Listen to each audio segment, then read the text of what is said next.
What he didn't tell us was exactly how he was going to go about that process. And it has felt chaotic. And I've had to go out and explain what's going on, try to explain what's going on. And I have to tell you, it scared me silly to see what was going on because I knew that businesses were paralyzed and that we could have a mess on our hands.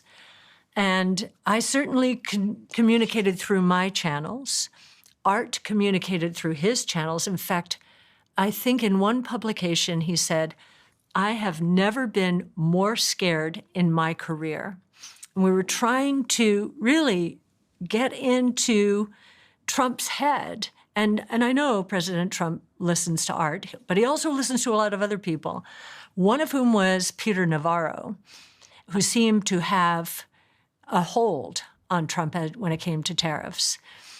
And yet, when I saw Treasury Secretary Bessent really push aside Navarro, and that could only happen with Trump, I knew we were going to be okay.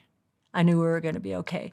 Because throughout all of this chaos, I think what he is trying to do is not only get tariffs on the U.S. down throughout the world, but maybe more important, get non-tariff trade barriers down.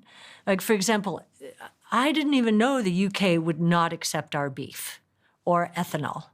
Well, now you're accepting our beef and ethanol. I don't know if people in the supermarkets will buy it, but anyway, but other countries, many more non-tariff trade barriers.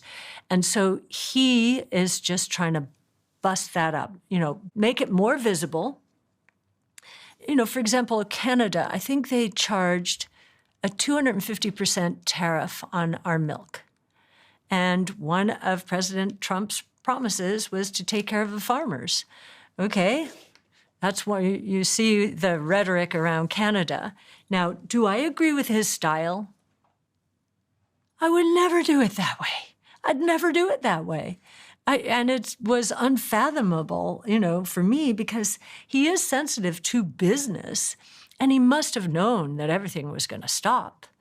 And but he also knows that he has to sound crazy for other people to take him seriously, and people have to believe he will do crazy things in order for people to take him seriously, and he does do crazy things.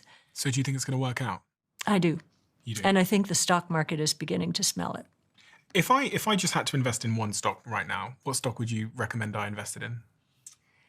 Okay, well, I have to give you your portfolio. Top pick. So it would be Tesla. It would be Tesla if I had to give you one stock. Okay, interesting. Because think about it. It is a convergence among three of our major platforms. So robots, energy storage, AI.